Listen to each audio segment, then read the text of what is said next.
tayo ngayon ng mango bingsu. Yung ipo-frozen natin. So, gagamitin natin. Meron tayong mango syrup. Fresh milk. Evaporated milk. So guys, ito yung ating gagamitin kitchen. May mga sukat na yan. Una, 2.4 liters na fresh milk. Ito lang yun.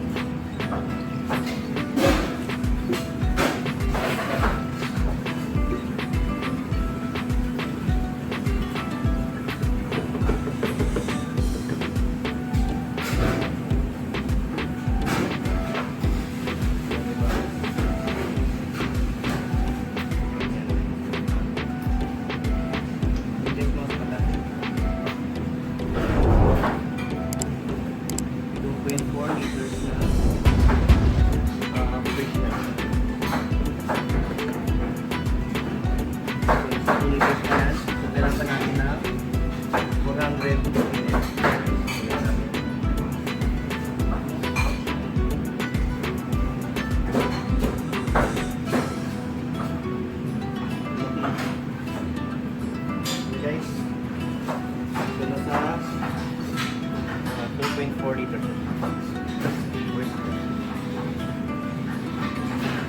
Tapos 400 ml na evaporated na.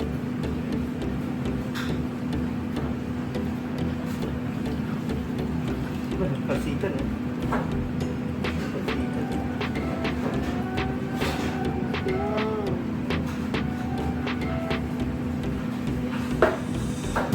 Tapos ang ating mango syrup 200 ml. 200 ml. So lahat na tatak siya ng 3 liters. Sabihin natin yung 3 liters. Okay. So yan, 3 liters na siya. Makita mo.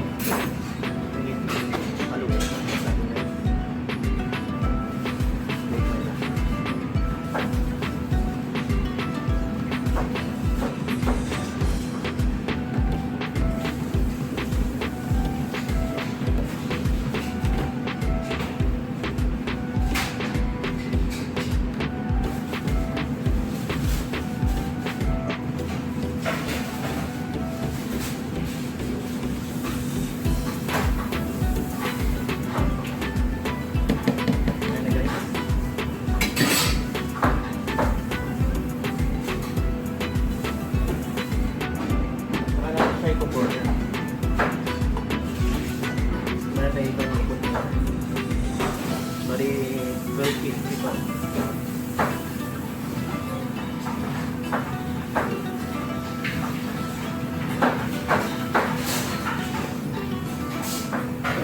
So, ganun.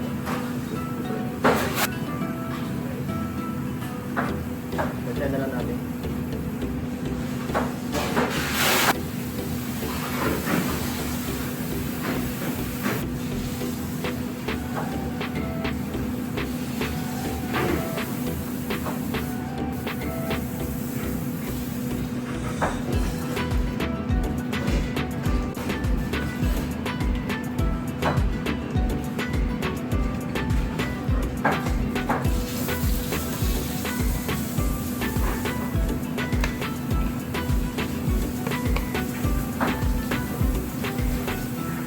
Yan na guys. Ano na yung nakapot. Yung isang order nito guys, dalawang sila.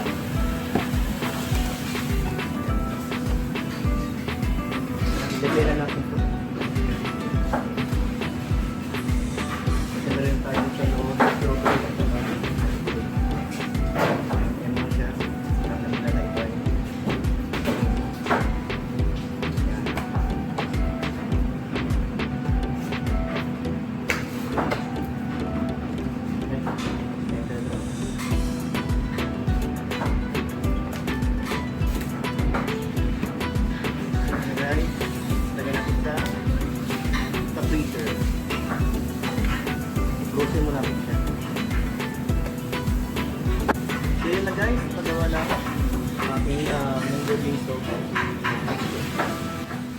Oh, Yes.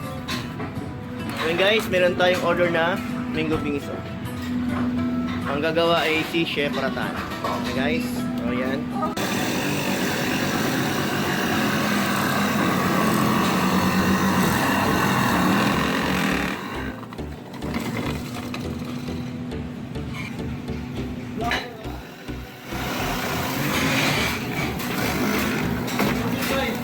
Ay, sa karon, I tell Chef Nathan to make video. Panggali ay. Come, I make commercial. I make tomorrow. So ganyan lang guys, shake na natin yung ating na-frozen na mixture na ginawa natin nung isang araw. Yung mango bingsu.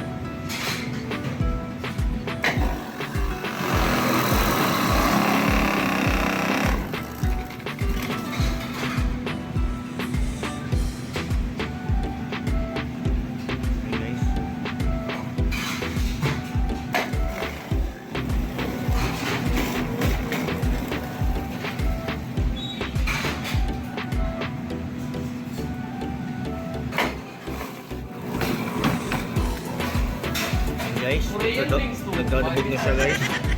Para na siya nagagalit, nagigigil siya guys. Yan na guys. Korean Bingsu, bali sa side. Sa side.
one, okay? This mango. I like this. Guys. For today's video, guys. And please don't forget to like, comment, and share this video kung ito yung nagustuhan nyo. And please don't forget to subscribe to my channel. And salamat po sa inyong mga suporta. And thank you guys. God bless and goodbye.